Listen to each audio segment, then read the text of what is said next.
Sim Update 3 für den Microsoft Flight Simulator 2024 ist gelandet. Wie immer stellt sich nun die Frage, hat dieses Update den Simulator wirklich nach vorne gebracht oder reparieren wir hier nur weiter die Baustellen der letzten Monate? In diesem Video schauen wir uns gemeinsam an, welche Neuerungen und Verbesserungen mit Sim Update 3 gekommen sind, wie die ersten Reaktionen der Community ausfallen und was positiv, aber eben auch kritisch gesehen wird. Außerdem werfen wir hier noch einen kleinen Blick auf die frischen Veröffentlichungen. City Update 12 und die Local Legend Nummer 21 sind beide im Rahmen der Gamescom erschienen. Und damit hallo und herzlich willkommen hier auf meinem Kanal. Mein Name ist Andi, schön, dass du da bist.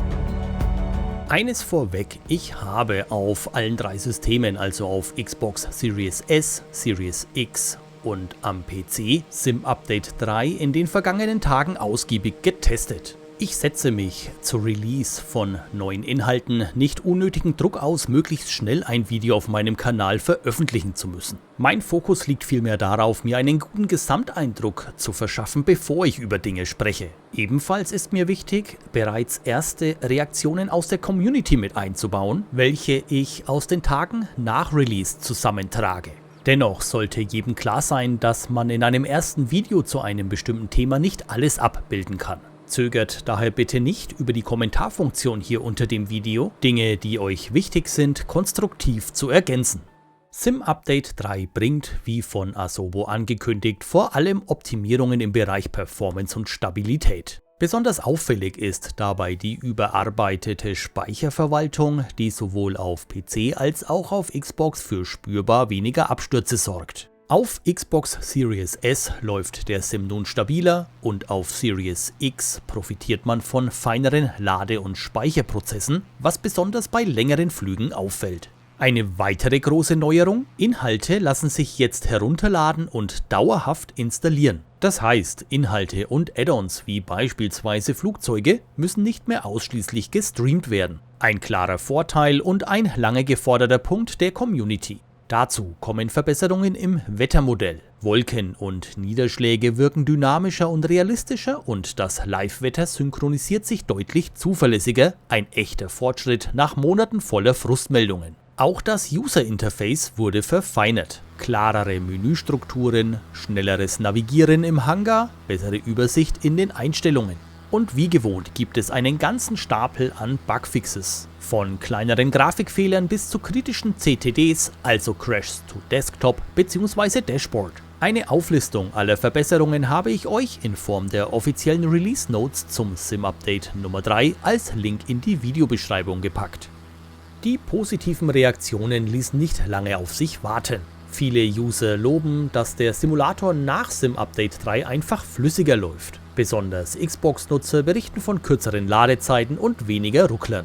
Am PC wird beispielsweise die optimierte Speichernutzung hervorgehoben. Wer bisher mit schwankendem VRAM zu kämpfen hatte, spürt nun deutlich mehr Stabilität. Auch die Wetterdarstellung erhält allgemein viel Lob. Wolken wirken natürlicher, Übergänge sind weicher und Regen oder Schnee passen jetzt besser zur Realität. Nicht an allen Stellen und nicht perfekt, aber besser als vorher. Kurz gesagt, für viele fühlt sich Sim Update 3 wie ein wichtiger Schritt in die richtige Richtung an, kein Feature-Feuerwerk, aber ein solides Fundament. Selbstverständlich gibt es aber auch Schattenseiten und die sind in der Community deutlich zu hören. Ein Kritikpunkt bleibt beispielsweise die Performance auf Xbox bei komplexen Add-ons. Ja, die Stabilität hat sich im Allgemeinen verbessert, aber bei aufwendigen Szenerien oder größeren Flugzeugen stößt die Konsole nach wie vor an ihre Grenzen. Systemabstürze sind seltener, aber keineswegs verschwunden. Dazu kommt ein weiterer Punkt: Probleme mit Marktplatzinhalten. Manche Flugzeuge oder Add-ons laufen nach Updates nicht mehr sauber, Systeme funktionieren nicht oder die Performance bricht ein. Das ist selbstverständlich besonders ärgerlich für User, die dafür extra Geld bezahlt haben. Auch die Kommunikation seitens Asobo und Microsoft sorgen immer wieder für Diskussionen. Patch Notes sind teils unvollständig und stille Änderungen ohne Dokumentation schaffen Misstrauen.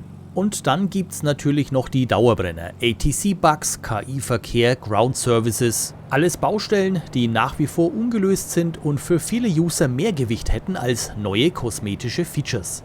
Die ersten Tage nach Sim Update 3 zeigen innerhalb der Community ein geteiltes Bild. In den Foren liest man Kommentare wie „endlich fliegbar auf meiner Series S" bis hin zu „läuft schlechter als vorher". Das verdeutlicht wiederum ein bekanntes Problem. Erfahrungen sind extrem individuell. Was bei einem Spieler läuft, bereitet dem anderen Kopfschmerzen. Die Diskussion geht daher in zwei Richtungen. Brauchen wir schnelle Updates mit kleinen Schritten? Oder wäre es vielleicht besser, weniger, dafür gründlicher getestete Releases zu veröffentlichen?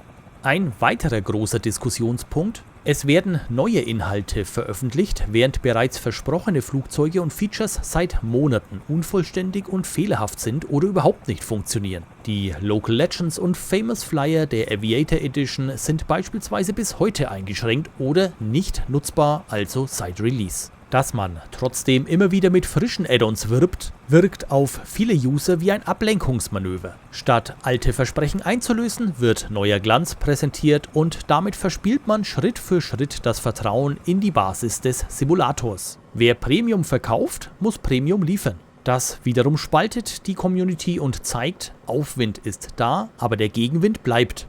Während der Gamescom hat Microsoft beispielsweise zwei Inhalte veröffentlicht: City Update 12 und die Local Legend Nummer 21. City Update 12 bringt deutsche Städte mit neuen hochauflösenden Darstellungen. Beispielsweise Kiel, Bremen, Münster, Leipzig, Radebeul, Dresden, Augsburg. Alle laden dazu ein, Sehenswürdigkeiten zu erkunden. Die Local Legend 21 ergänzt die Flotte um den Eurocopter EC-135. Der zweimotorige Mehrzweckhubschrauber des europäischen Herstellers Eurocopter bietet in besonderen Konfigurationen und inklusive Pilot Platz für bis zu 8 Personen. Ein vielseitiger Helikopter mit 10 verschiedenen Lackierungen und sogar einer Rettungsmission. Das Fluggerät ist Teil der Make-Good-Serie, also der Wiedergutmachungskampagne rund um den holprigen Start des Microsoft Flight Simulator 2024 und somit für alle User des 2024ers kostenlos. Auch das City Update Nummer 12 ist, wie alle vorherigen City- und World-Updates, für alle User kostenlos.